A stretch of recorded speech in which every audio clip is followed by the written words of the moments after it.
answered, which need not to go. Order, I'll give you order. Let me leave one of the questions and go for a concern.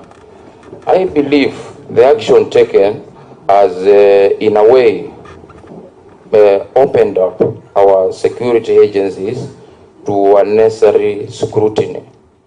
As in, there were no discussions before this action as to who is superior between the GSU and the APs. And now the removal of the GSU and the bringing of the APs is the one which causing the aspect that there is some downgrading, that the security has been downgraded because the GSUs were superior to the APs. I think, Mr. Chair, that is something which should be addressed, and especially by the IG. It can't go out to the public there, because it means the other Kenyans who are being guarded by the APs out there, they are not as secure as they would be if they were being guarded by the GSU. So I think, and in the wisdom of his deputy, His Excellency the Deputy President, actually he welcomed these officers, and he spoke about his confidence in the work they are going to do. And it was very clear in the media and in the public domain that he was comfortable with the APs who had been brought to his residence. So I would want to see the same, and especially from the office of the AG, a firefighting kind of mission to downplay that reasoning of there is one service which is superior to another. Thank you. Yes, just 1 minute. Yeah, Chair, this is a house of records. In our constitution, there's nowhere written that we have a spare president. So I want on my to withdraw that statement, because it's nowhere. In our constitution, there's no spare president. Indeed, Honorable Mbai, did you refer to the Deputy President, His Excellency, as a spare president?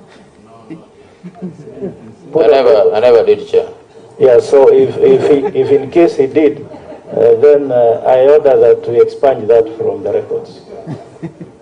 Honorable Kingang. Thank you very much, Honorable Masa. Thank you, Mr. Chair. Let me start by appreciating the security team. I have a lot of confidence in Kenya's security apparatus, their professionalism, and the organization. Having said that, I think there's a question that the chairman alluded to, and other members have also asked. And it is a bigger question of the topic right now. The reason why. Why did the change have to be done? Why now? And given the fact that the service standing orders and even the Act give the GSU the responsibility for State House and state lodges. Unless one is arguing that the state lodges are so much superior to the resident, official resident, sometimes not visited even once a year, is being guarded by GSU, then one could even argue that it is a downgrade. Secondly, the strength of a security force is not the strength of the person standing at the post. It is the strength of the chain of command, it is the strength of the depth, the backup, as we would call it. For instance, the G company that guards the State House is backed up by a Reiki company, which has got sufficient equipment, training, and it is configured as to enable that force to intervene if the need be, to be able to do whatever is necessary depending on the circumstances. So if you bring the SG, how does it work?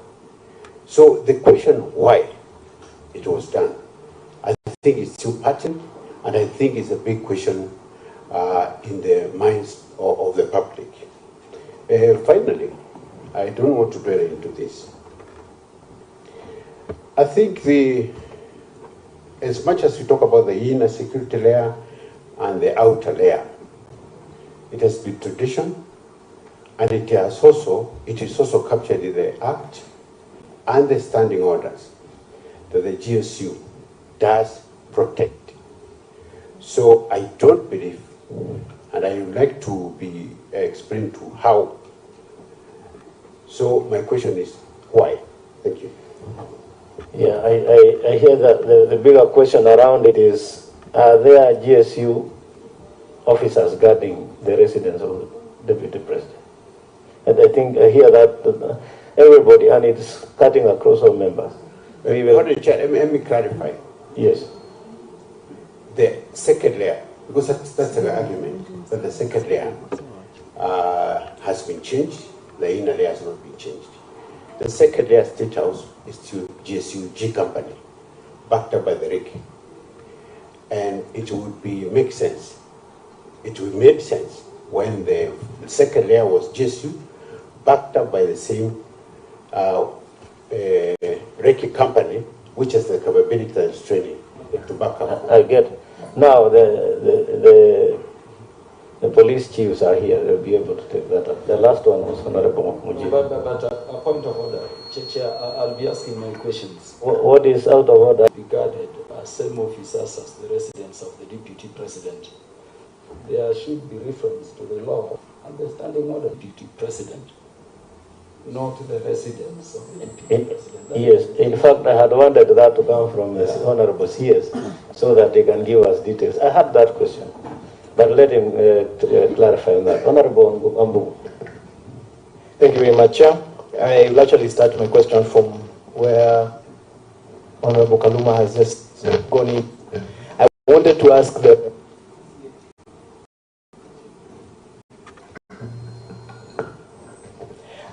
the CS to clarify for us, according to the law. We have seen the Act, we have seen it being shared very widely. I have heard my colleague Honorable Matiang'I suggest that the Deputy President's residence should be above State Lodge. That's where I just understood him to be suggesting right now. But the law is very clear. We have the President as a person, the Deputy President as a person, state houses and state lodges being guarded. Is it categorized into something that then becomes part of what is in the law to be guarded? That's my first question. My second question goes towards timing. We live in this country, all of us, and I'm sure that you are very alive to the fact of the politics.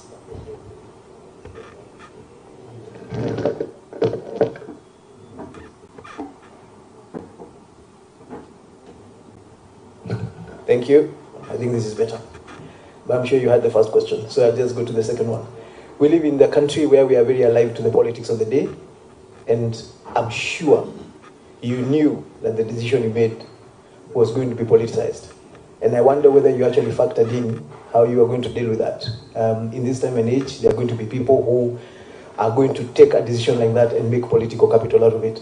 And I say this because of the very interesting observation I have made.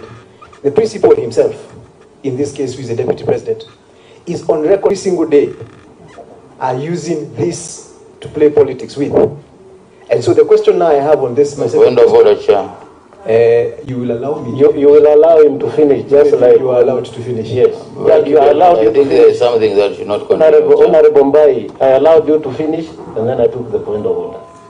That's how we shall conduct business. Thank you very much, Chair. The question I was making is, it is on record. The principal himself has said he has no problem with the security arrangement that he has. His allies are the ones who are playing politics with this issue. And now the question I have is, we have a public letter from the Chief of Staff of the principal complaining about this. Then we have the principal himself saying he has no problem. At this moment in time, who do we engage with? Do we engage with the public statements from the principal, as security officers, yourselves and us? Or do we engage on the public or the official statement? It's something about order of command. It has been raised by a couple of my colleagues here, the issue of when you bring in new formations around the Deputy President, that takes over that formation and says that now you've come in around the Deputy President, you report to this particular office, or what exactly happens? I ask that for this reason. When we have a situation where a VVIP has security officers who are police officers, who are then protecting situations that are not legal or lawful, as my brother Masara might have raised, who do you have a public meeting? And my police, my security escort is there with me. Are you able to ask him, as the IG, to give you information on what that particular issue that arose? Because maybe that is part of the problem we're having here. My final question, which actually has been sent to me by somebody from Nyeri, who apparently, I didn't know we were live, is, does the law determine how many officers a VVIP is supposed to have? Is there the decision that has jumped from 30-something or 40-something or 50-something to 257? How was that decision made? And is that what we are suffering from now? Because once you give me, for example, as a member of parliament of Nyeri, if you give me 10 security officers today, and maybe the law just says I should have 1, then tomorrow you come and take 5, and leave me with 5. I will actually come and complain that you have downgraded my security, despite the fact that the law says I should only have 1. So part of the problem, and maybe the question you can help us is, how did you make the decision to have 257 officers? And is that what the law requires the Deputy President to have? And at what point do you then reduce them? And does that go against the law? Thank you very much, Mr. Chair.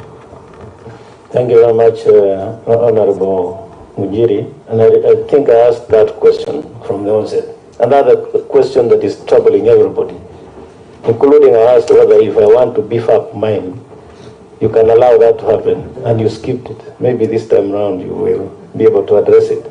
But what is out of order? Yeah, thank you, Chair. Chair, we are discussing the matter of security, actually government, the Deputy President, the CS answering questions about security, which is government. I don't know where the issue of allies are coming from. What is allies in government? What is allies in government? Well, I hear you, but I hope it's not me you're asking. If you ask me allies in English, I know what it means. I'm asking through the chair. Honorable Wambugu said his allies.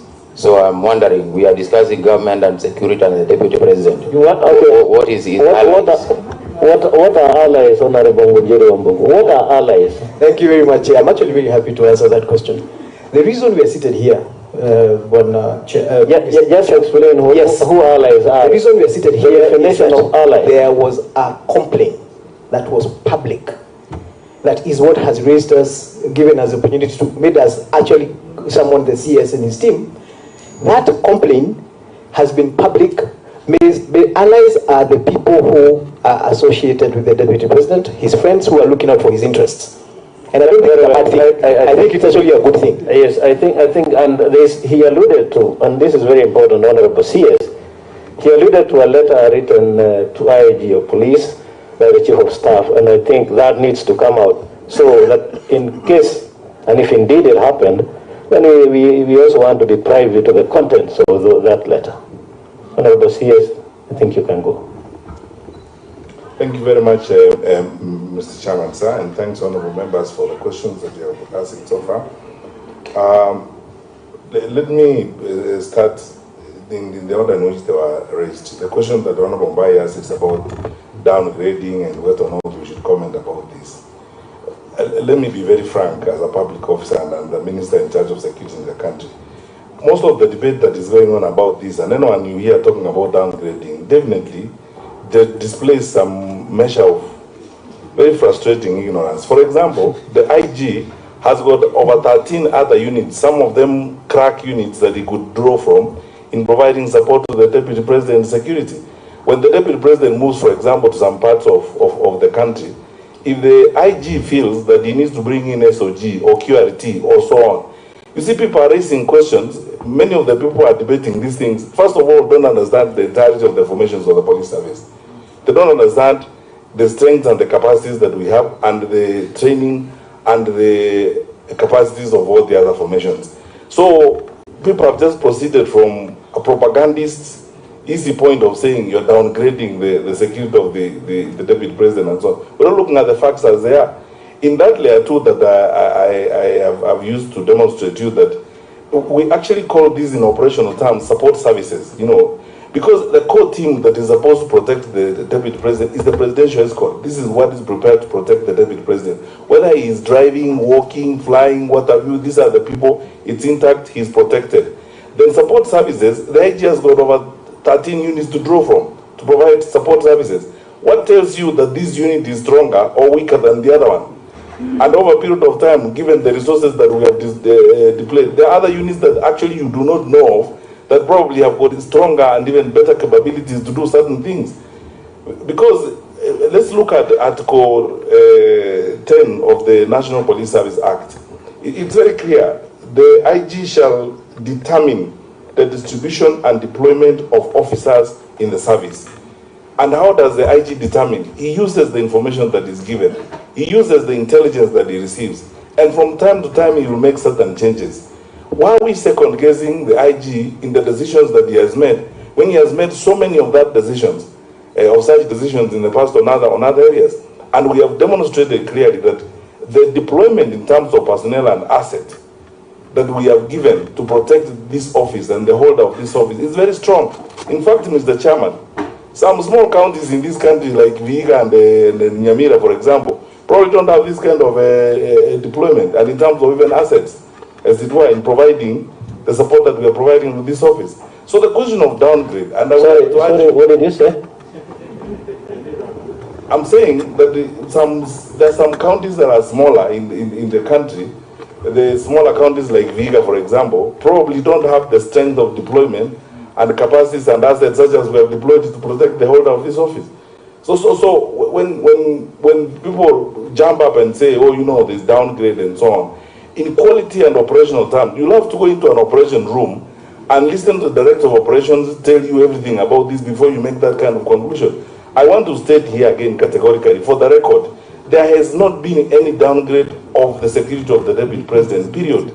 So these banding words around, really, honestly, is not fair.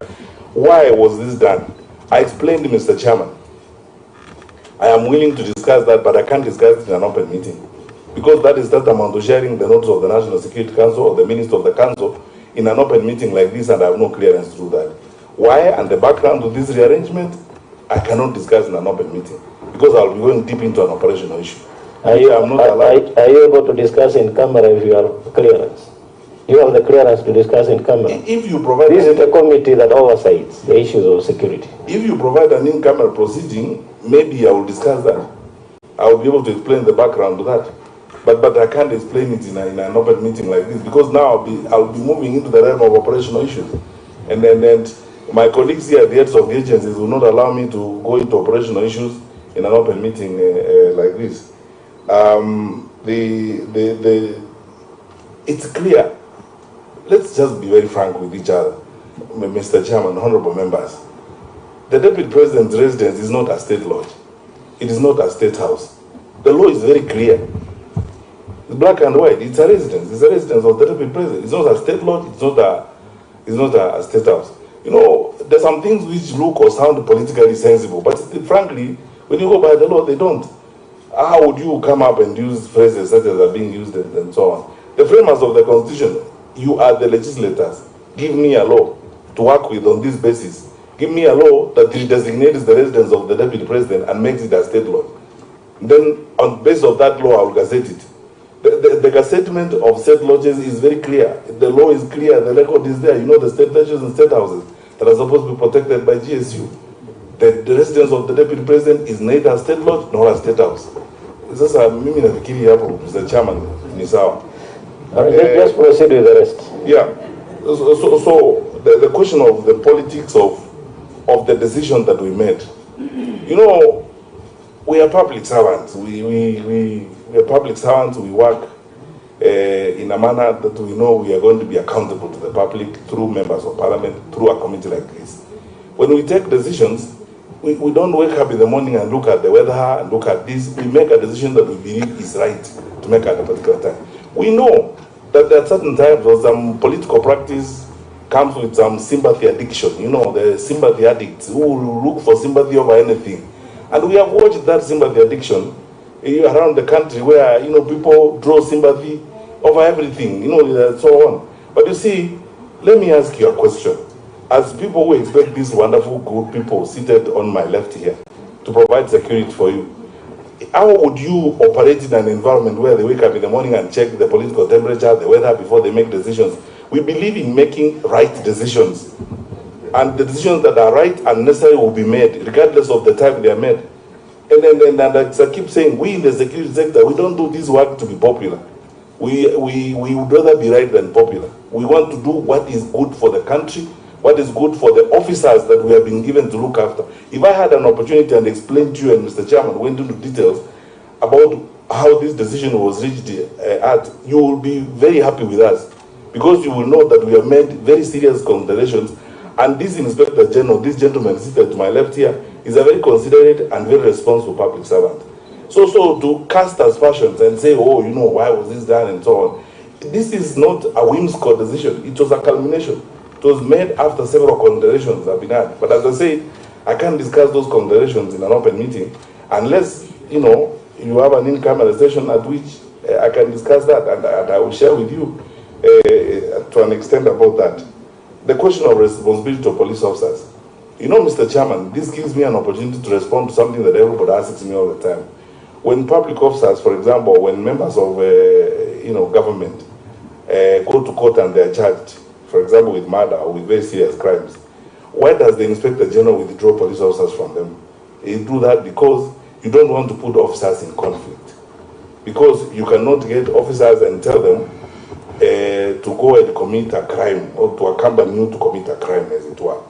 I understand and I hear you, honorable members, when you are saying if we are breaking the law, we are breaking COVID regulations, and we are in the company of police officers, what are we supposed to do? We all start, first of all, with the fundamental good faith in all of us. And as I said earlier, there must come a time in the positions that we hold when some of the actions we take are driven by our own moral positions. So if those leaders, some of them senior in society, feel that what they are doing is the correct thing, of course, it's for the public to judge. But we have kept pushing our police officers, and I am aware, because the Inspector General has told me, that he remains in constant communication with senior police officers in the command of those who guard such VVIP officers, to ensure that they also assist in ensuring that the law and order is maintained. We hope that this situation will improve, but I can hear the concern that the honorable members have, and will continue to work at it. Is there alone the number of deployment? There is no law. I'll be very happy if you enacted one. Maybe if you actually enacted one and said, for every holder of an office, you'll be entitled up to X, it will be very happy. I mean, we will all be very happy, and I'm sure that the gentleman to my left will be very happy, because it will make the work much easier, as it were. But now, as it is, I give you this example, Mr. Chairman. If today, for example, the holder of that office requested that I have a butchery in Rongai, and I need the butchery to be guarded, and you refused to guard the butchery, then the butchery was attacked tomorrow. I mean, if we are insulted now, look at how we are being excoriated for just a routine reorganization of security.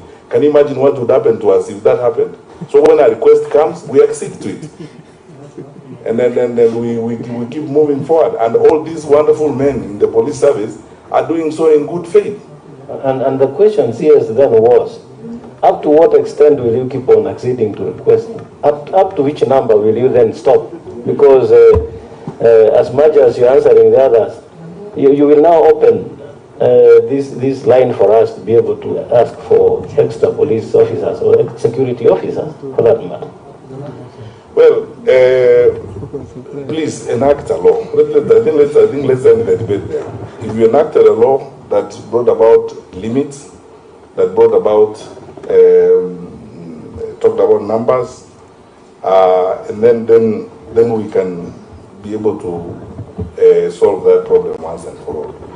The letter from the Chief of Staff that was written to the IG and to the Inspector General, to the Head of Public Service, and copied to our PS, Dr. Kibicho, You know, the less I said about these things, the better. To be very honest with you, because of one thing. You can notice how, in some cases, Mr. Chairman, to be very frank with you, if we are not careful as a country, we are sinking to new laws. Where in this world, just tell me, Mr. Chairman, where in this world would a holder of an office of chief of staff in a senior office like that write a letter and put it in social media before it even reaches the Inspector General of Police? Where? And then so on. You know, this issue has been characterized by some very juvenile activism, petty propagandism, and so on. And then the facts are lost in that process. And then we don't want, because we are respectful of the institutions that we work, we don't want to go that direction. And we are not going to respond to those kinds of antics. We will do the work that we have been asked to do. That's why you have noticed that there hasn't been any correspondence from any one of us, including our Inspector General of Police. Because there are some institutions, if you subject them to disrepute, you erode the institutional respectability of your country, as it were. You end up vulgarizing the authority and legitimacy of those offices. Because the ideal situation is that if you are a chief of staff in an office like that and you have a challenge, you go to your charge. Your charge is the head of public service. You don't even write to him. You pick up the phone because you have an extension to him, and you ask the head of public service for a cup of coffee, and you discuss those things internally. This new wave where everything is written and sent to social media, this is propaganda attitude. We have a responsibility, Mr. Chairman, and I want to undertake to you as a public servant. We have institutions, we inherited these institutions, and we have a duty to hand over institutions to the next generations that are intact with the respect that they deserve. The respectability of security sector institutions is not going to be vulgarized and dragged through the mud because of sympathy addiction and all that kind of thing. Thank you, sir. All right, okay. We will then take Honorable Matiang'I, you have already spoken. So we are going to the next people. There are people who have not asked questions. Honorable Rosa. Honorable Kawunya.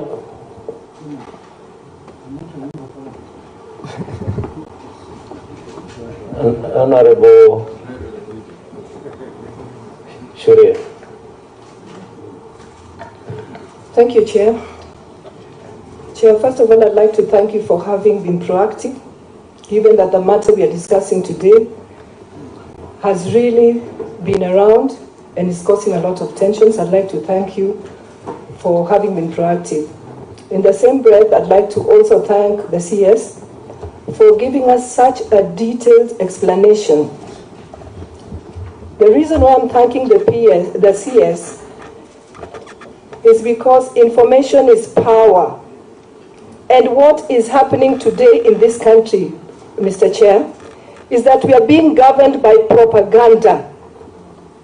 When I look at the details that the CS has given, Chair, I feel sad. I'm saddened to know because what the country is being fed on is that the security detail that is in charge or is responsible for the security of the person of the Deputy President has been tampered with, has been withdrawn, and therefore he's been left exposed. When I look at the presentation that is before us, it is clear, and thank you, CS, for giving us this history. When you look at the history of the security detail in terms of the presidential escort unit for each of the former vice presidents of this country, it is clear that none of them had more than 14. All the former vice presidents had no more than 14 presidential escort units who were responsible for the security of the person of the vice president at that particular time. But it is clearly demonstrated here that the current holder of this office has 74 against 14 of all the former vice presidents. And this is why I'm saying that it is good that we have this information now so that the country can breathe and stop being governed by propaganda.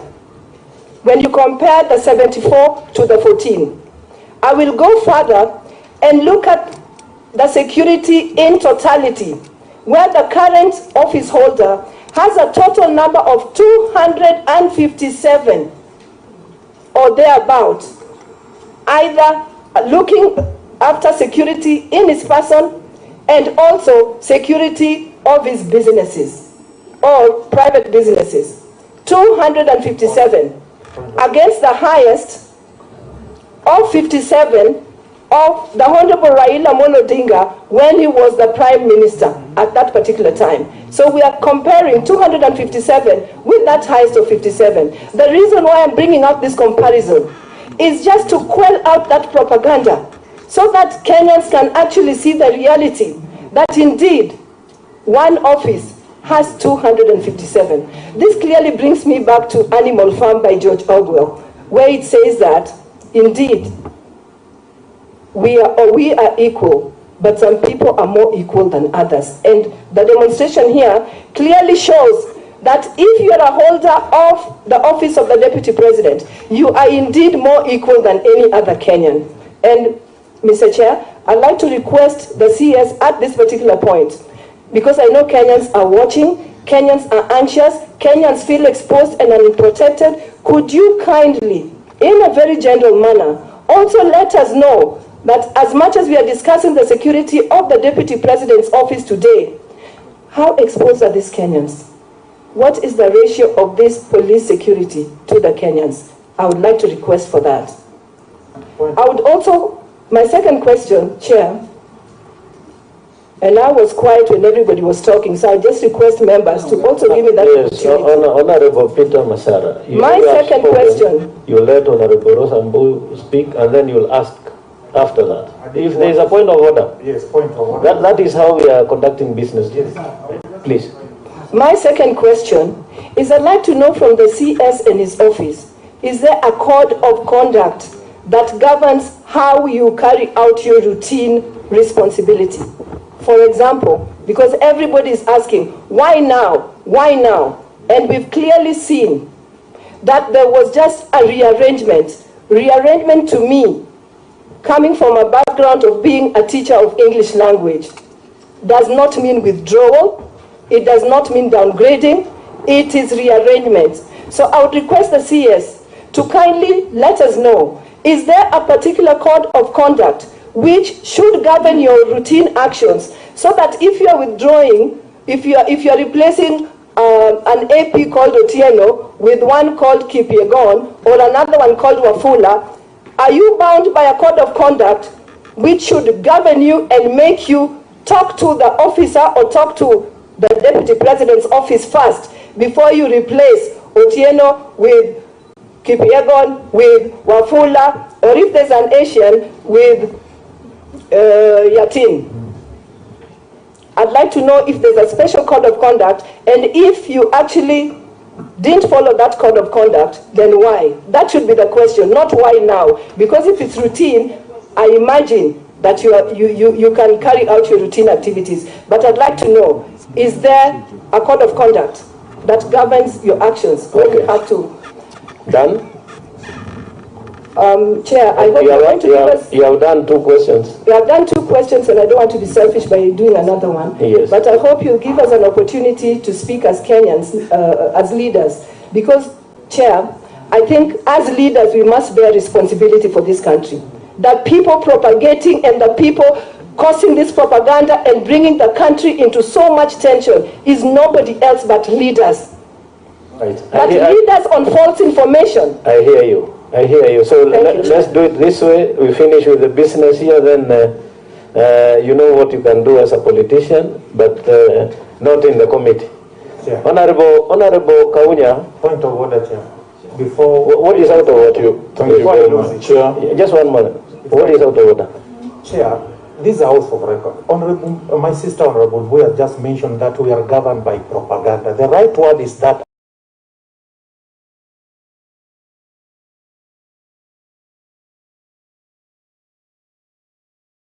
other people want to guide by propaganda.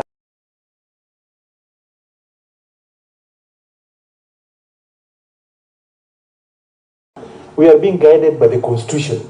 The current government is governing Let us stop that debate. Yeah, but what I said is, seemingly, Yes. what the current Okay, country you are a is going on teacher now of English.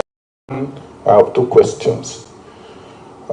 Chairman, speaking with a background of having undertaken training for some of these officers that provide VVIP training and the critical infrastructure and vital installation protection. Chairman, last year, 2018, His Excellency the President, Uhuru Kenyatta, launched a police reform program that was meant to harmonize the command and control of officers in the field. And this, I believe, was implemented. And my question is,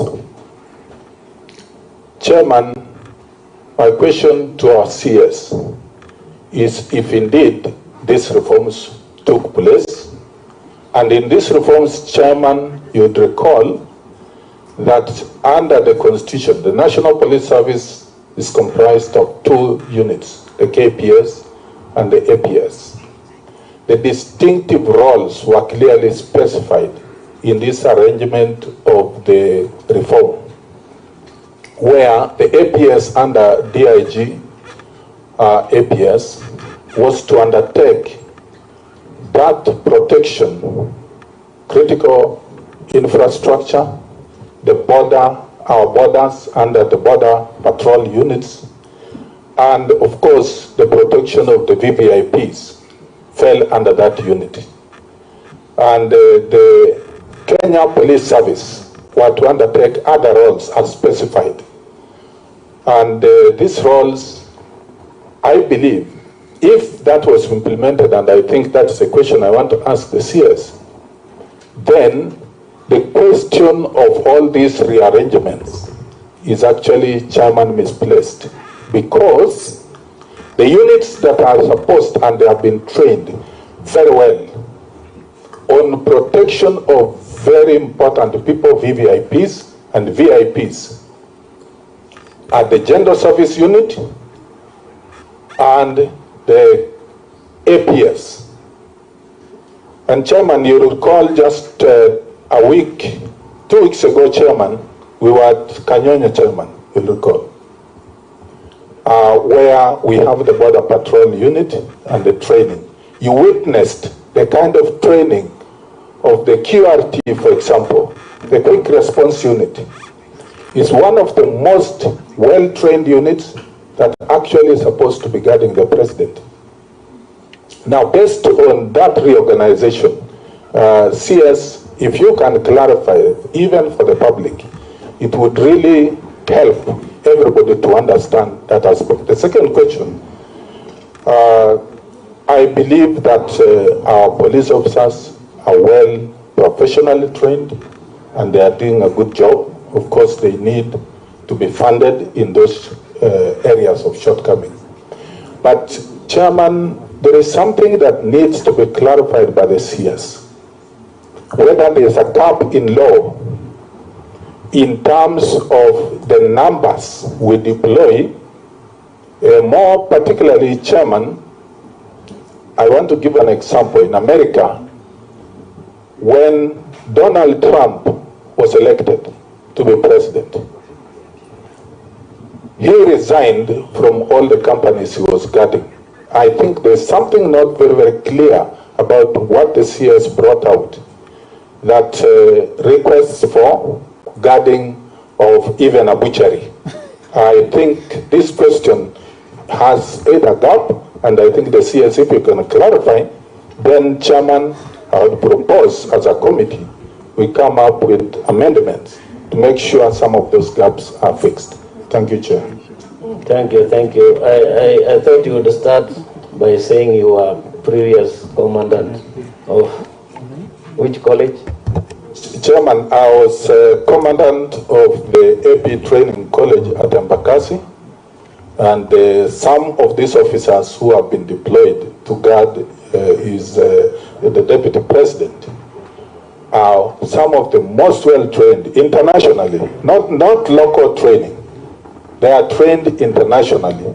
Okay, thank you. So, and very have the confidence that they have what it takes to do the job. Thank you. Honorable Shuri. Thank you, Chair. Mike, I have two questions for the CS. There was this famous gentleman by the name Kenny. Could he tell the committee, was this gentleman a GSU officer who worked at the DP's office? Was he a GSU officer or an administration police officer? Question number two. Tongi.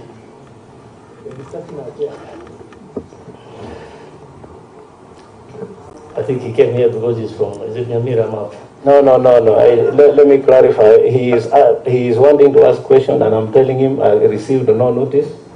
So if you gave me no notice, we're not going to allow. Those are in the standing orders 195. Yeah, I have only one notice from the Honorable Junet. Okay, proceed. Thank you, Chair. Question one was whether Kene was a GSU officer or an AP officer, and I think he worked at the DP's office.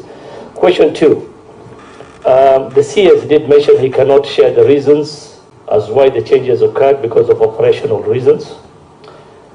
Just, is the Deputy President supposed to be made aware of the changes prior to that changes happening and the reasons why the changes were made?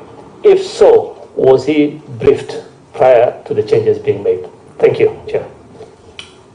That question had been asked, so you can only maybe go over the answer again. Now, Chairman.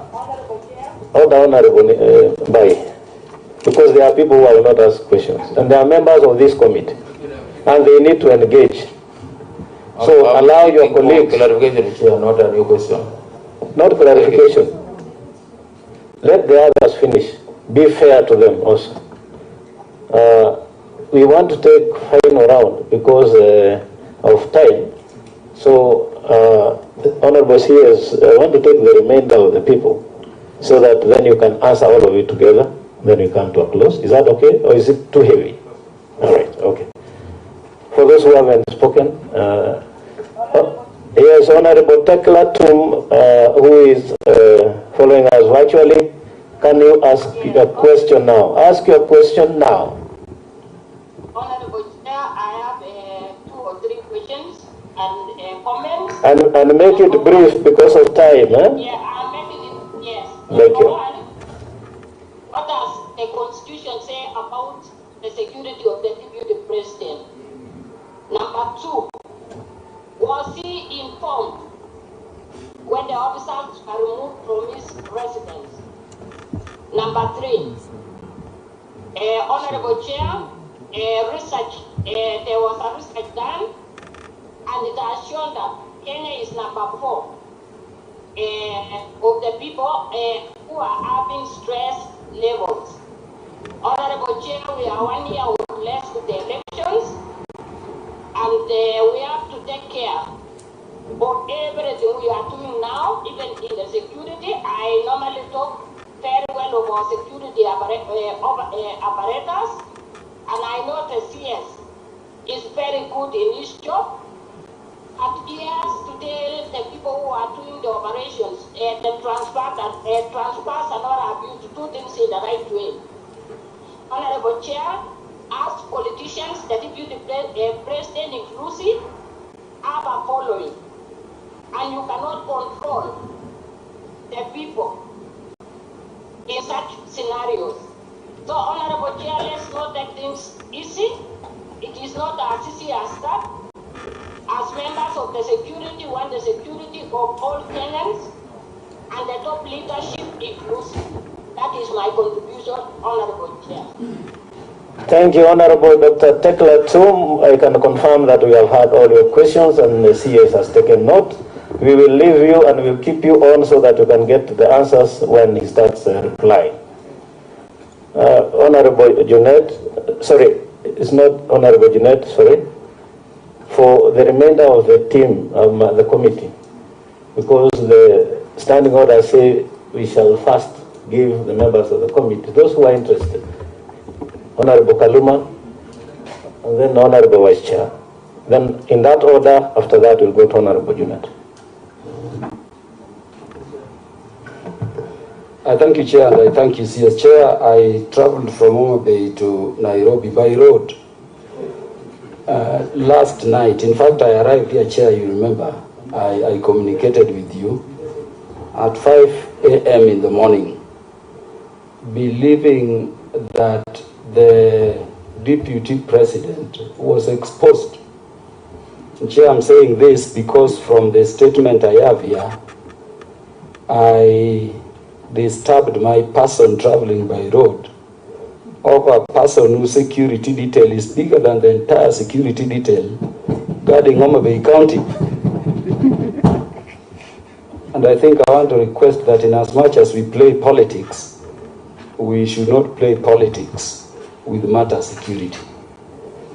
Chair, to put this matter in context, the Deputy President, in his usual manner, says he has no problem with the security organization around him.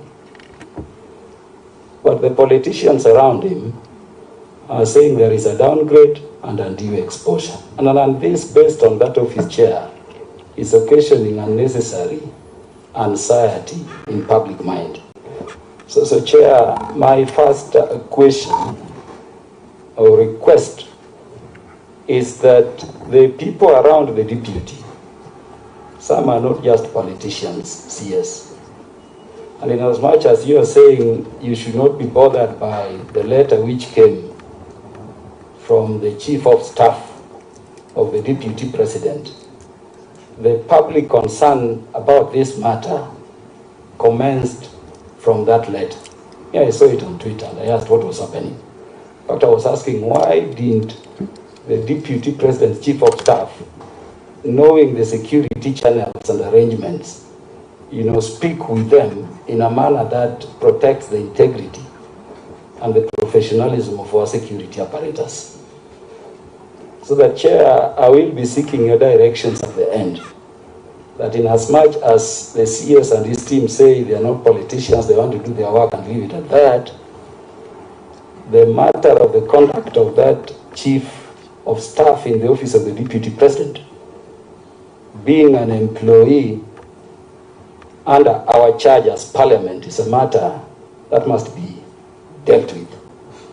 So that I'm confirming that after this, if it does not come from the committee on its own motion, I'll bring it before the committee so that he can come here and tell us the code of conduct under which he operates when he writes and posts things in the social media in the manner he's doing.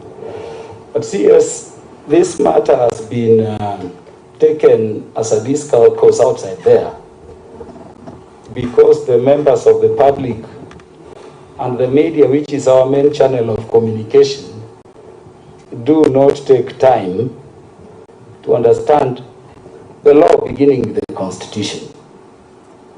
In fact, CS, I'm shocked at the manner and the extent to which our very competent officers in the administration police service have been undermined.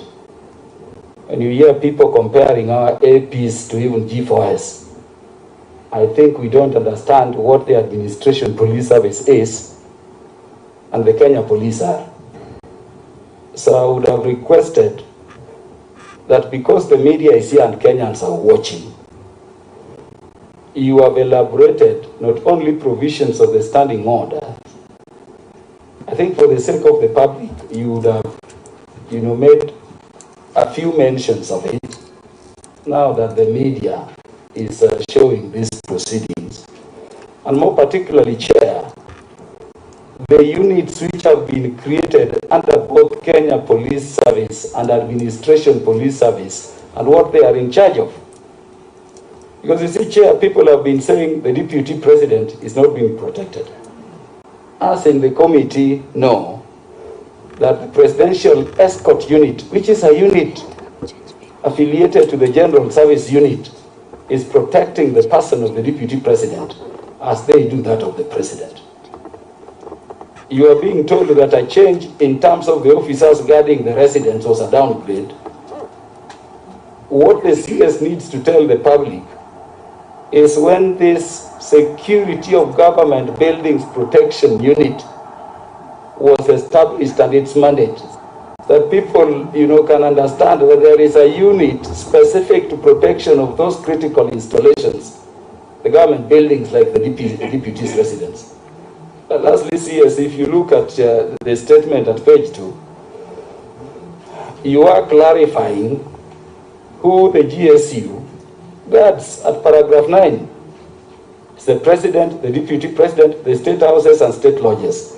So that the forum of this committee, which is the link of the security apparatus with parliament, here should be utilized by the CS to tell Kenyans that if anybody who wants the residence of the deputy president to be included in this category, and what they should be proposing is the inclusion. But before the inclusion, really, you cannot obligate the IG to install GSU to guard a residence not mentioned as a residence is obligated to take care of. So I would request, Chair, that the CS makes a bit of these mentions for clarity because we are live. Mention the various units. I imagine, Chair, that even the Border Patrol unit, the anti-stock theft unit, even this GSU, clarify to Kenyans whether they are under Kenya Police or Administration Police so that people can understand these things. And to me, that would be good in terms of explaining. And what are these units and their formations and their roles? But Chair, I regret we have taken too long playing politics of an office that is protected more than my county. And that is the aspect that saddens me. Honorable Wencha. Chair, let me also join my colleagues in thanking the CS for really telling us the truth and also telling the Kenyans the truth. Matter security, Chair, is something that you cannot compromise as the committee, as the members of this committee. And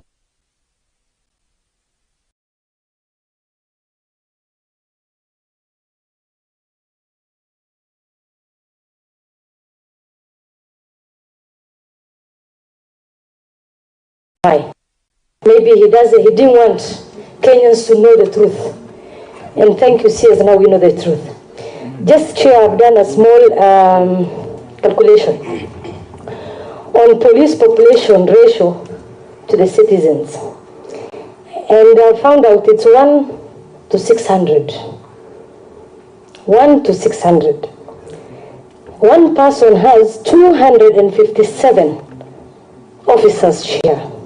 Meaning 254,200 Kenyans are exposed.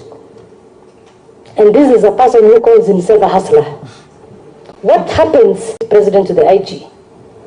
All these officers who allocated him, was it your predecessor IG or it is you? If it is your predecessor who did this, then I understand you want to now do rearrangement or change things. So maybe you can tell us, was it your predecessor who did this mess, or it is you that you want to come and correct this mess? Lastly, my chair to CS, we have been seeing politicians who have been faking arrest so as to blame the security so that they can have sympathy inside Kenyans, so that they can be seen like they are the lesser or they are being treated unfairly. And it happened many times. And we have not seen any arrest to the politicians or any person who has been faking or spreading propaganda. So we want you to proceed and do arrest. If you could have done these things before, maybe today, these things, we could not have been discussing this. So we want you to do your work. Nobody should intimidate you. This committee is the committee that oversights your ministry. Kindly do your job, do what is right, so that Kenyans can have hope And that is what we want to see. Thank you, Chair.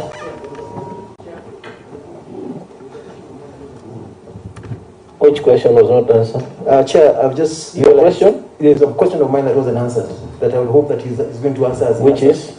That when you're discussing matter security with the Office of the Deputy President, who should we listen to? Should we listen to the Deputy President? Should we listen to the Chief of Staff? Or should we listen to his allies? So that we are able to know when we have an official complaint, who should we listen to? Because if we have one situation where the Deputy President says he's okay, then his allies say he's not, then the Chief of Staff says he's not, who, as a committee, should we be listening to? Thank you. I think that's fairly straightforward. Honorable Jeanette. Chair, I was to get a clarification. Honorable Bai, just let me finish that round. I'll give you that clarification. But I hope it's not another question you're asking. All right. Okay. Chair, thank you, Chair. Chair, in accordance with the standing orders of Parliament, I wrote a letter to you yesterday requesting to attend the committee as a friend of the committee. And I want to thank you for accepting my request. That's what the standing order says, that you write to the chair of the committee. Initially, first I misunderstood. I wrote to the speaker, but I retrieved it. I wrote back to you. Having said, Chair, I have just one or two questions, Chair. First, Chair, according to the document provided by the minister, and you see, Chair, government is run through traditions and precedents. And the previous traditions and precedents, Mr. Chair, have shown that the former holders of the office of the Vice President or Deputy President had very few numbers of policemen or women, with 22, 24, 12. We're dealing with a case of 257 here, Mr. Speaker, Mr. Chair. 257, Chair. Chair, where I come from in my constituency, the last census, the population was 204,000 people. And the number of police officers who are there are not more than 70, 80 in my constituency. When I divided that by this 204, one police officer is guarding 3,300 people in a day. Especially the night is worse. One policeman is guarding in my constituency 3,300 people, Mr. Chair. And here we are discussing 257. My question actually is not about the law now, because we have all agreed there is no law that guides how to assign a policeman to VIPs. But it's a question of morality.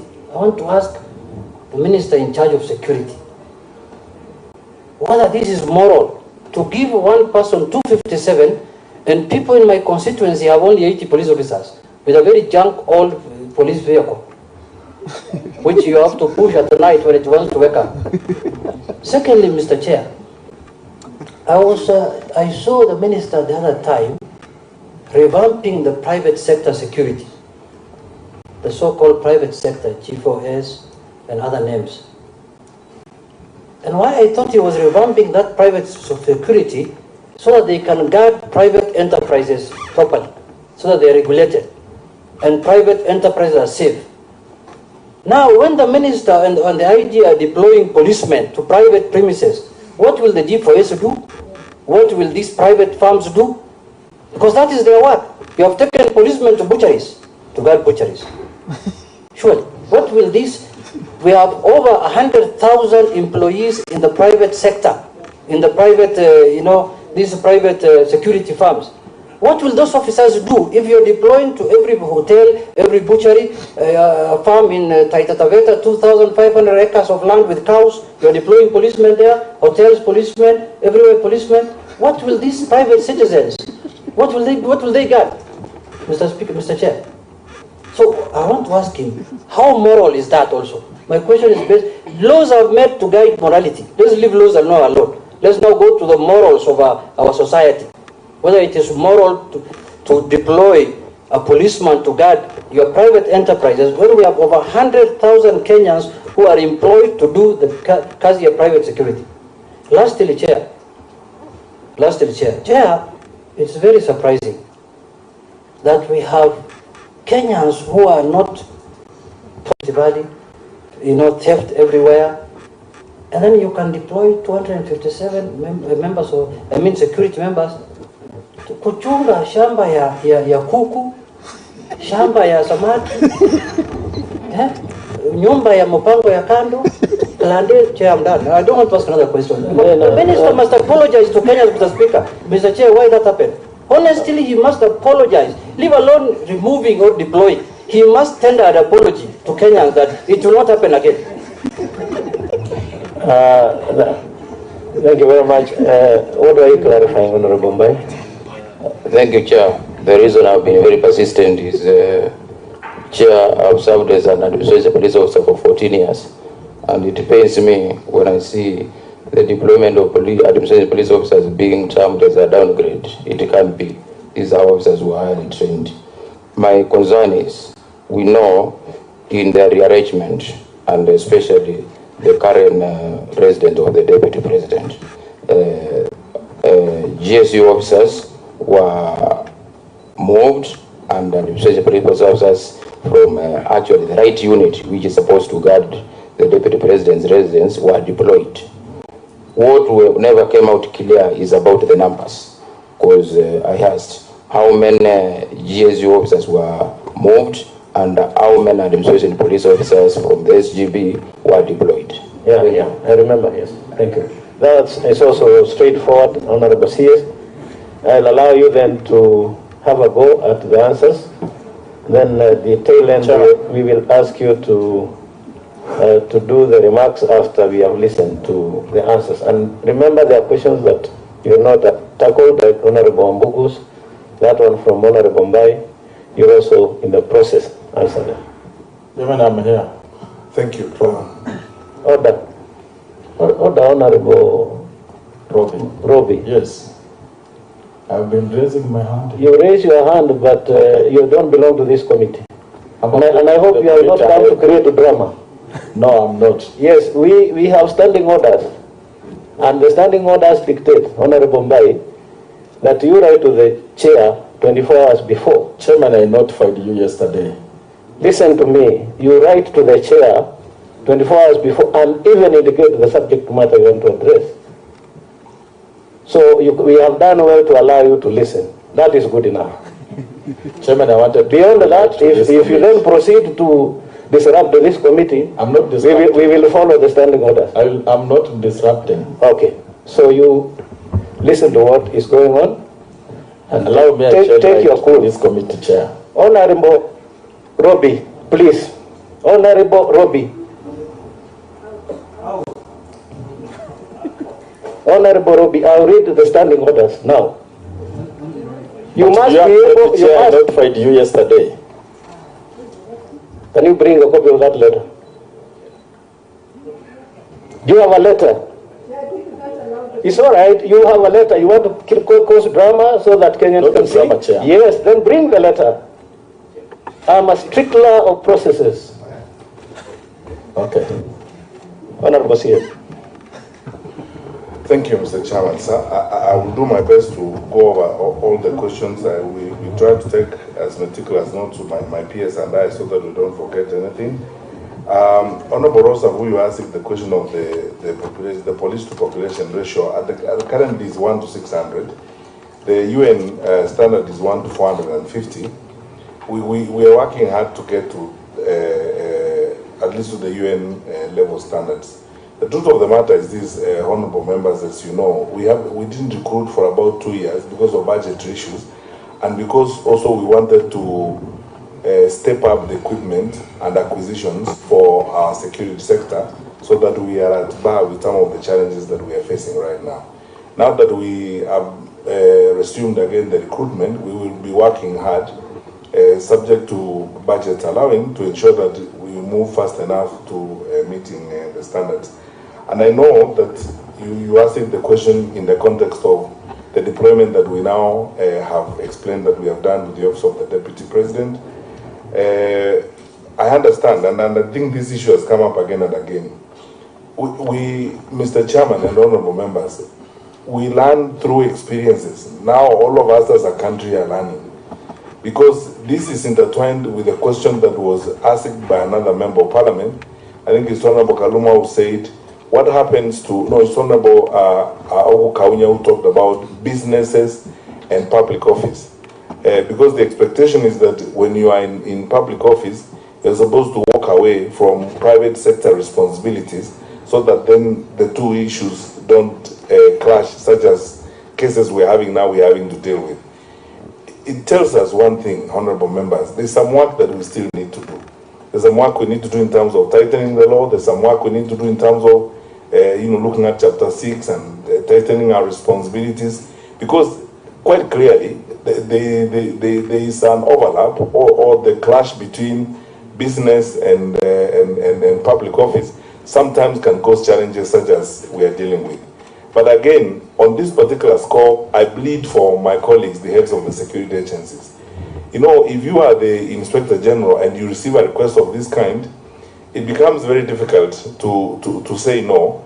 We have been riding on this, as I say, unregulated question on the numbers and the extent of deployment, and now is the time for us to look at it again and come up with a statutory action that will now regulate the numbers and say, for example, even if you are VVIP, the ratios of the officers deployed to you will not exceed this number, as it were. Otherwise, if we leave it open as it is now, and no one knows this better than Honorable Ukaunya, because he was in this sector before, he faced the same issues before.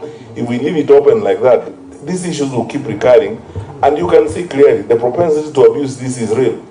It can be abused. For example, in 2018, we all agreed at the National Security Council that we are surrendering prison warders from protection duties, because when we looked at the ratio of prison warders to inmates, it became clear that we have enough numbers in the APS, in the SGB, and the new commando units we are creating to provide VIP protection. So let us all return, officers from the prison service to do their correctional service work.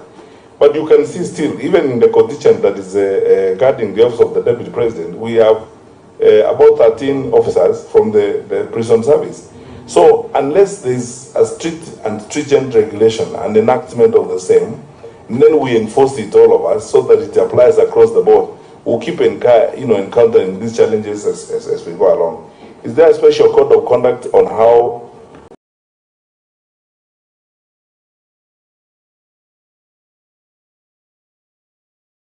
to handle these changes and deployments when they come? The answer is actually no. As Honorable Buyu asked, because as I said, we cannot second guess the Inspector General of our National Police Service. He takes decisions on our behalf throughout. He takes decisions on a 24-hour cycle and information to make certain decisions.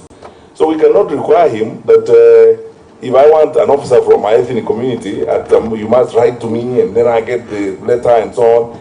There's no security system that operates that way around the world. We are becoming more and more modern, the state. So in respect, therefore, I'm saying, Mr. Chairman, that there is no code of conduct that was violated in this case, in terms of the changes that were made. Nothing was violated. And in fact, there's a question I don't want to ask now because it can steer us off to another debate. How is it that these questions are being asked now when we have done this rearrangement several times before, even in that office? How come these issues are coming up now? And we've done so many of those rearrangements before in many other VVIP offices, including that one. So the question is, it's because we are within a political context and straightforward professional departmental actions are being unnecessarily politicized and being subjected to emotional and irrelevant politics.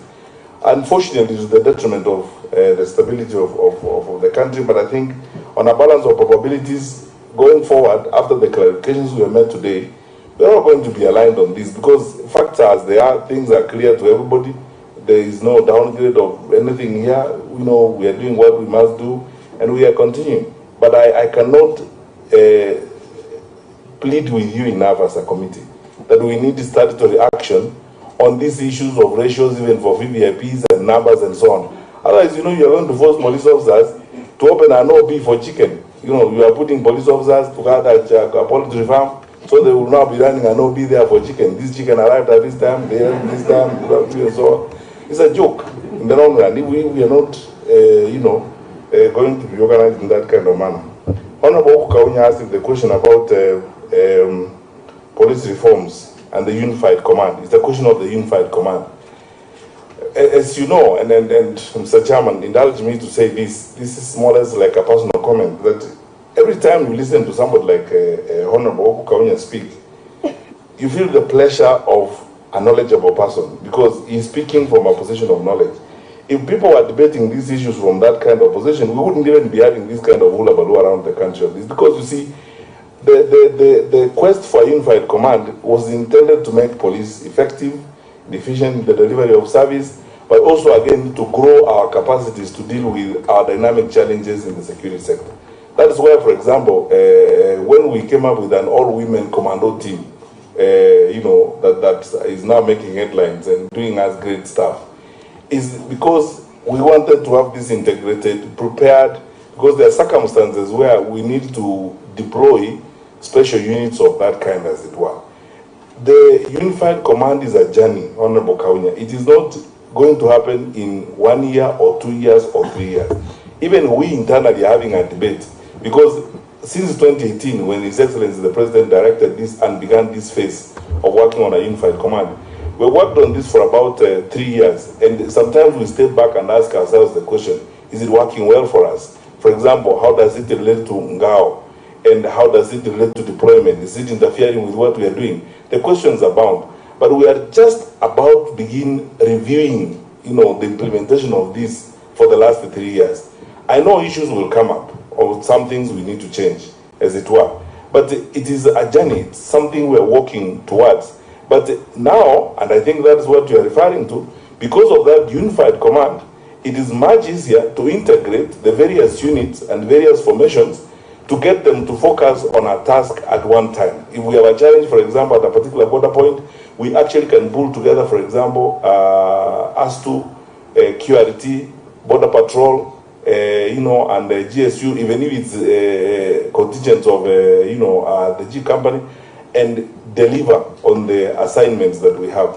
That's exactly what we are doing right now in Laikipia, where we are forcing a challenge. And our GSU commandant was briefing us this morning about, his approach, and you can see clearly that because of that unified command approach, we are moving more towards being much more effective in terms of responding to the present challenges that we deal with. But it's a journey, and because you are our committee, when we do the assessment and the evaluation of what you have done, we'll bring the report to you and we'll discuss it with you. And many of you who come from this background will have an opportunity to comment about what we need to do more and what we need to do better to strengthen ourselves, as it were.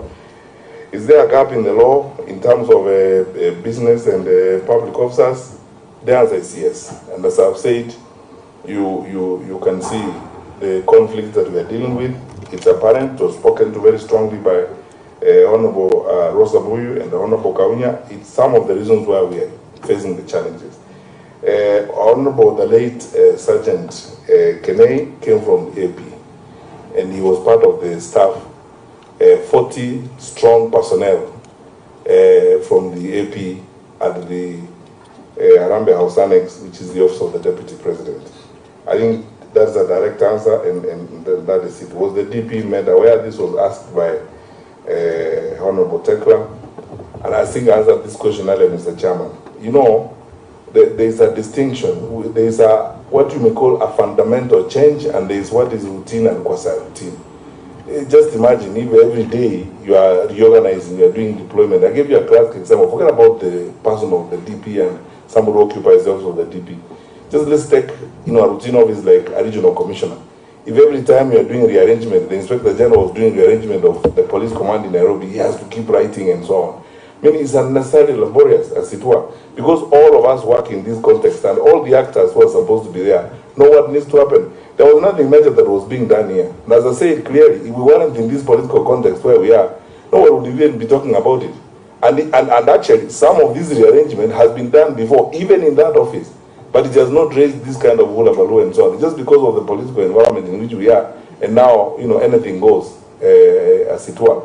Even if it is a simple, straightforward action, it's held hostage by the politics of the day, and then now people go to town, become the subject of funeral speeches and church speeches and so on and so forth. I honestly don't think that this is something that that kind of thing. About the Honorable Tekla asked about the Constitution and the security of the Deputy President. I think I've answered this question several times. By law and by tradition, His Excellency the Deputy President is guarded by the Presidential Escort Unit, There's a special team that, is set aside for that particular purpose. Does the current holder of the office have that? I answered that, and I've actually provided the statistics and the figures about who's there. About the followers' stress, Honorable Tekla was asking about people are stressed and the followers are getting stressed. Well, followers get stressed because their leaders stress them. So simple as that. Because the followers, get stressed because their leaders stress them. Because you wake up in the morning and what you're drumming to people is things like this, basically lying to people. You wake up every day, your business is to lie to people, tell them things that do not exist. Lie every day, and you have seen that. You are all here. You have seen that in this country, where you can almost conclude that some people's career is about lying. They will never tell anything truthful. You wake up in the morning and misinterpret things and talk about things that have not happened anywhere. Oh, we are being finished. That's why I said the politics of sympathy addiction. Everything is about sympathy. Sympathize with me. I am dying. I'm being finished. The government is switching off the sun and the moon and so on. If you live that way, then you stress your followers. The stress of your followers is coming from the stress of the leaders. If leaders were honest with people, addressed issues honestly, and dealt with matter, why would the followers be stressed? The followers are stressed because of their leaders.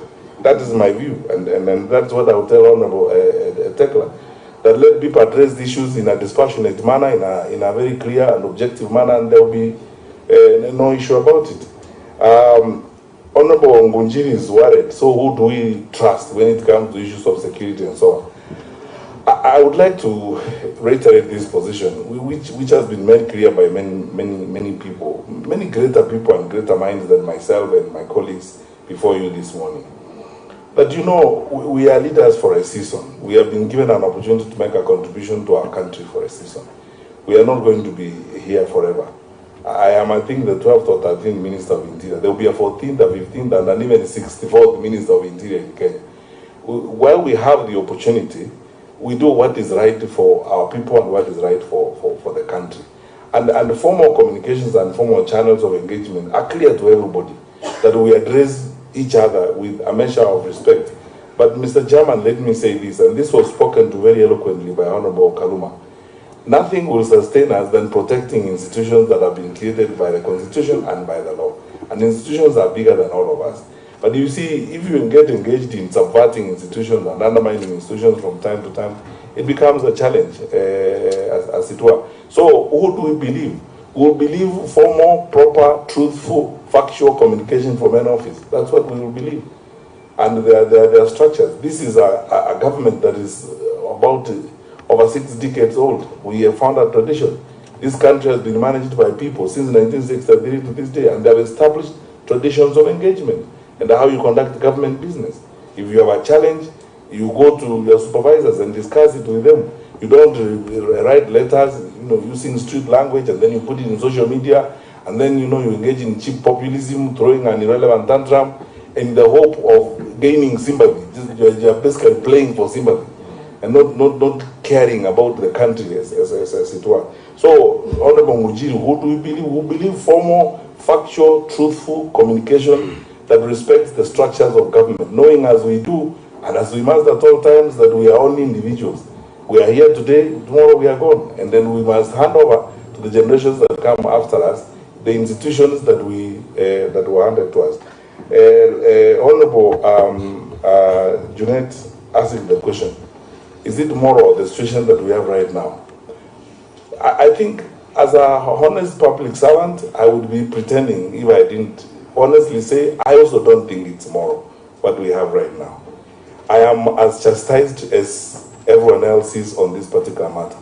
And I agree, and my colleagues at the Ministry of Interior and all the heads of the agencies will work with you, honorable members, to look at the law and see how we rectify this situation, so that it may not be abused as we go into the future. Because where there are no regulations, where there are no good controls, the propensity for abuse is huge. And then none of us is whole enough not to be tempted to abuse, discretion, if that discretion is not controlled or discretion is not guided. And then, a situation emerges where you abuse discretion, then you turn around after you abuse discretion and claim sympathy. and so on. So in this particular case, because human beings are human beings, and we are all human beings, and we can make mistakes. Where challenges of this kind exist is where we, as the executive branch of government, reporting to you as the people of Kenya as representatives, we need to work with you to see how we can overcome these kinds of challenge through statutory action, as it were. And I think finally, I'm grateful you allow me, Mr. Chairman, to make my final comment. The Honorable Vice Chair asked the question.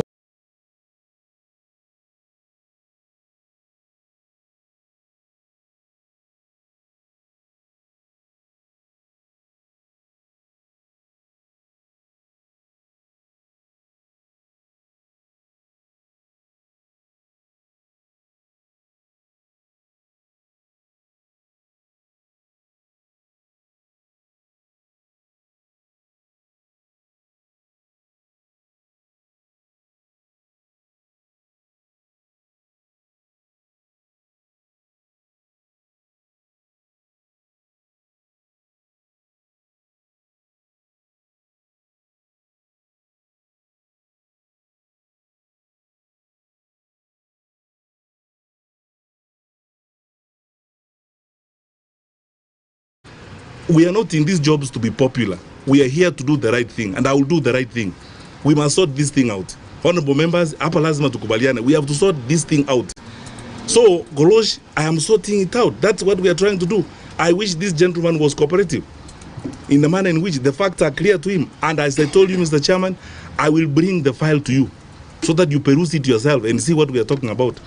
It is not right that when we are trying to make a genuine effort, we are being called lords of impunity, that we are making the wrong mistakes and so on and so forth. None of these, even our colleagues in the media who are reporting this matter, none of them has gone through the facts that we are putting before them. None of them has asked the very basic questions. Now, I want to see what the Law Society of Kenya is going to do, and the judiciary, now that the officers have actually lied on oath, filed affidavits in court lying. As for relations between us and the judiciary, I want to say this. The spokesperson for the executive branch of government, by constitution and by practice, is His Excellency the President. I don't have powers to be a spokesperson for the executive branch of government, but I can make this observation. From this experience and the experiences we've had in the past, we are in a unique place, and you, more than any members of parliament, because you are the security committee, need to know this. Our sector is the one that is affected most by some of the decisions that are made when they are not balanced. Why are we so bothered about the checks? The Constitution expects us to uphold checks and balances. Why are we not bothered about the balances? A clique of judicial officers, that's why I would not say, I would be very honest and say, this is not about the judiciary. It is about a clique of judicial officers who have gotten into an unholy relationship with a clique of activist lawyers and oppositionist civil society people, with the intention of humiliating the government, stalling the government, embarrassing the government, and making it impossible for the government to perform. I want to give you data. You tell me yourselves as members of parliament. When I came here before, I told you, on the crackdown on illegal machines, gambling, you are the ones who represent the people of Kenya, the children of Kenya. You know what this nonsense has done to our children in the villages. I have over 26 court orders, served all over the place. No judge, no magistrate is calm enough to say, go serve PS Kibicho, come before me, so that you argue your case. On crackdown on illicit brews, I don't know how many court orders. I've stopped the count. Served on county commissioners, regional commissioners, chiefs, everybody. You can actually sell poison in this country, because all you need is to go to court and get a court order and put it on your door and sell poison in this country. And no one says, go serve the PS, let us listen, let us hear the two of you so that we understand what the truth is. That's what I'm saying. It's a clique of judicial officers. It's not about the judiciary. Our judiciary has got some of the finest people in the country. There's a clique in the judiciary that has been captured by a group of people in civil society and a clique of activist lawyers. And they are riding roughshod. Have you wondered, members of parliament, because you have the burden of leadership, have you wondered, in the last 3 years, one civil society activist in Kenya has obtained nearly 30 court orders, ex parte, 30 court orders, ex parte, from the court. He walks in, he gets an order, comes out. He walks in, he gets an order, comes out. In fact, he could even walk in today and say he wants an order so that all cabinet secretaries commit suicide. You'll get the order. He walks in, gets an order, comes out. What does that say about our judicial system? Last Wednesday, the whole day, the Attorney General spent time begging for one thing, to be heard. If we had been heard by that judicial officer, they would have been told what we are telling you. Mr. Miguna is on the air side. He is not in the custody of Boynet. Boynet cannot produce him because he doesn't have him. The director of immigration would have said, this guy is not held. This would have been said. Then the judicial officer proceeds to make a 36-page ruling. Just ask yourself, a 36-page ruling in 20 minutes, even if you are a paragon, isn't that evidence that there's collusion going on elsewhere and things are being brought to the judicial system to try and stall this? And then he says, when the judicial officer orders that we go to court, he says, let them come, but I will not hear them. What does that mean? Where do you want us? You want us for humiliation parade so that you can drag us by the collar through the street of public opinion. It's not an interest to resolve issues. How can you be condemned and heard? As I told you, this is not a story. Somebody should show me, this is the affidavit of service that shows that you were served a court order. This is what's happening. There is an evil clique of judicial officers working with activist lawyers and elements in the civil society who are determined to make sure that the executive branch does not function. And they will issue order after order after order after order. You cannot move. And you know, look, you are the security committee. If Boynet receives an anticipatory order, you know, you prepare to commit a crime, then you go to court and come up with an anticipatory order. We are hearing it's an invention in Kenya's judicial system, an anticipatory order. So you can't be arrested. So you go, get the order, and arrive here, and go and break into Honorable Mujiri's house. You have an order. You anticipated that you're going to make a mistake. You cannot be arrested. And let me tell you, at a personal level, and this should be on the record, I am in Parliament. I witnessed this when I was in the Ministry of Education. Until Justice Mumbi Ngugi saved us in the education sector, we had about 30-something court orders served left, right, and center. You can't have a school board, you can't have what? On the basis of a letter, honorable members, a letter, a piece of paper that was signed by the late Mutula Kilonzo, given to an individual who purported to represent all parents. And he walked around the country collecting money. He has orders in Machakos, orders in Kakamega, orders wherever, Garissa, nothing moves. So, if I don't know what you can do, and I can't prescribe, because you are as much government as we are equal, we are at bar. So I can't direct you, I can't command Parliament, I can't do anything. All I can do as a member of the executive branch is present the reality and inform you as it is. And you, more than anyone else in the security sector, to look into this and see how best this will facilitate or inhibit the management of security in the country. Because if you give an anticipatory order to a criminal, Boynet is not going to arrest the criminal. And if you follow, those anticipatory orders are being given by a certain clique of judicial officers. Not all judges who do them. It's a certain group of judicial officers, and the lawyers who go to them, you can count them, and the civil society activists involved, you can count them. It's a collusion. It's a group of people who collude and do this kind of thing. When you listen, because a judge asked me from the Commonwealth last week, a judge rang me up when this was playing up. He's a friend of mine who knows me. He's a judge from a Commonwealth country. Asked me a question I couldn't answer. Asked me, when Justice Roslyn Abrili received this application that your guy is held at the airport, was the world going to come to an end if she said, serve the director of immigration and come before me tomorrow?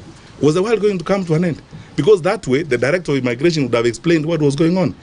One, we can't arrest this guy, he's on the air side. Two, he's not in our custody, so we can't produce him. Three, receive a report from us. You should receive the comments of the Kenya National Human Rights Commission, which have not been heard and have not been received in court.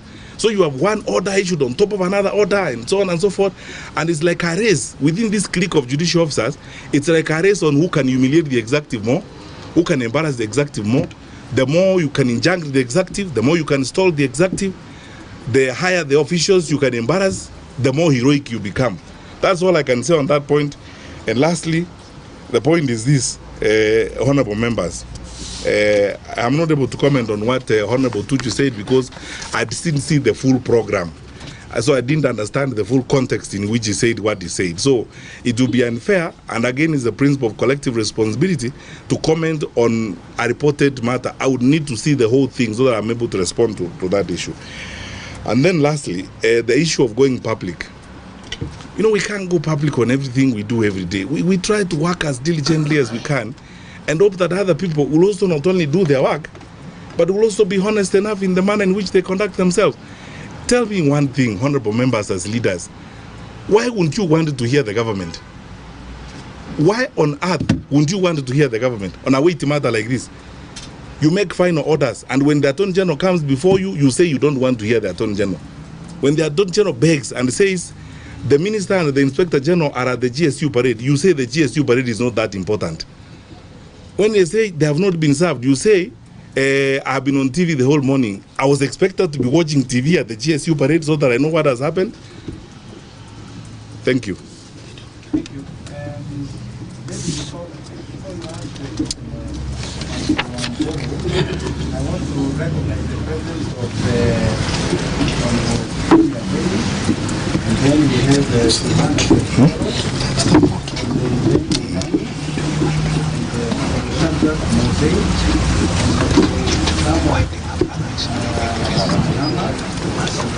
It's okay. You see now, we're done. Yeah. But I think we made the point. Yeah, that's it. Is this question of renouncing? Does it mean physically? Does it mean speaking the documents back? Renouncing. You will respond to that.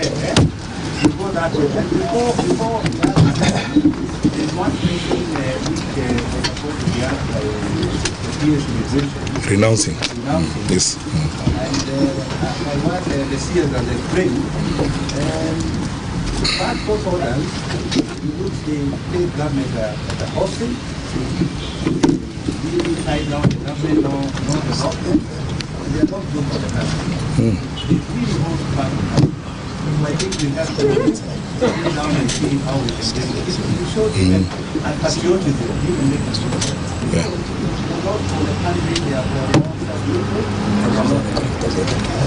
if you ask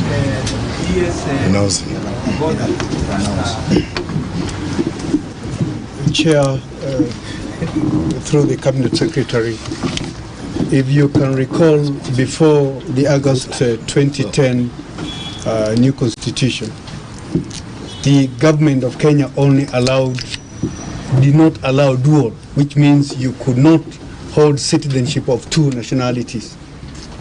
It was therefore deemed that anybody who had acquired citizenship of another country at that time when dual was not allowed, it does not mean that he lost his birthright, but at that stage he was deemed to have actually gained the citizenship of the other country but lost the other one. But there was also a provision, a rider onto it, that you can regain it. And that's why the Cabinet Secretary has clearly said that even those people who are overseas today, regaining is even online. You do the regaining by applying the relevant forms, you send them to the Department of Immigration, and that is now compiled and forwarded for the CS to now endorse. And then once you regain, you'll go back to now get your ID. So ideally, the ID Miguna has today is actually an invalid document. He will, even when he regains the citizenship, he will have to go to NRB to now get his ID, and then he can now process the passport. That is as simple as that. So that process is communicated, and many Kenyans are really doing it. And then there is also repercussion. When you are a dual citizenship, there are also certain jobs you can actually get in the government, and there are certain jobs you cannot. That's why it is important.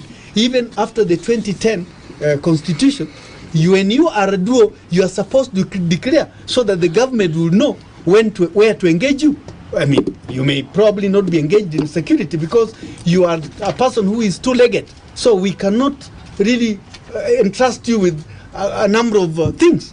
So there is also a rider to that when you become a dual citizen. So I think that is the only way I can explain it, Chair. Yeah, thank you very much, Gordon. The way I'm learning from Gordon is that even amongst leaders and in different government offices, there's a lot of negligence and also ignorance, because even if he was allowed to stand as a governor of Nairobi, what really could have happened really? You know, there's a lot of negligence. Yeah, issuing documents which are not supposed to be issued. Yes. Allowing people to be doing things which are not.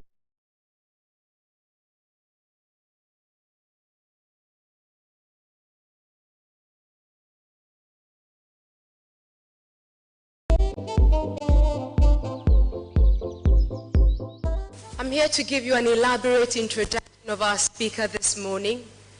And I believe at the end of this morning's speech, you would know that the elaborate introduction is all worth it. The speaker is an associate professor of public law, a holder of an LLB, that is Doctor of Law, on the Law of the Sea from the University of Ghent, Belgium, Master of Laws degree and Bachelor of Laws degree from the University of Nairobi. The speaker holds an honorary degree of Doctor of Letters from the University of Cape Coast, Ghana. He is also a holder of the degree of Doctor of Science from Bells University of Technology in Nigeria. He has been trained on human rights at the Institute of Advanced Legal Studies, University of London, England, humanitarian law at the Raoul Wallenberg Institute of the University of Lund in Sweden, and on international humanitarian law in Geneva, Switzerland. He is an advocate of the High Court of Kenya and Tanganyika, and a certified mediator. The speaker is a fellow of the Institute of Certified Public Secretaries of Kenya, a fellow of the Kenya Institute of Management, and honorary fellow of the African Academy of Sciences. And he is the chairman of the Farafina Investment Group in Monrovia, Liberia, an economic strategic growth and development initiative for Africa based in Nigeria. He is the immediate former director and chief executive officer of the Kenya School of Law, a former secretary of the Constitution of Kenya Review Commission, and a former director of the defunct Kenya Anti-Corruption Commission, and is currently working on a number of projects. He is a renowned legal practitioner, and he has written several books, including The Criminal Procedure in Kenya, an outline of judicial review in Kenya, Kenya's long search for a constitution, and many others. The Postponed Promise and Judicial Review and Administrative Law. And he has published numerous articles in refereed journals and several book chapters. He has also edited several books, including The Devolution in Kenya, The Constitution of Kenya, and many others. He has co-authored The Constitution of Kenya, including many other books. And remember that in 2004, the speaker received commendation from the Kenya Scout Association for service to the society. In 2011, Bishop Okulu College of Theology of Great Lakes University of Kisumu awarded him the Order of St. Paul's the Apostle for restoration of good governance and right values in society. In 2012, the East African Association of Anti-Corruption Authorities recognized him for valuable and exemplary contribution in the fight against corruption. He has been named and recognized by the International Commission of Jurists, the Kenyan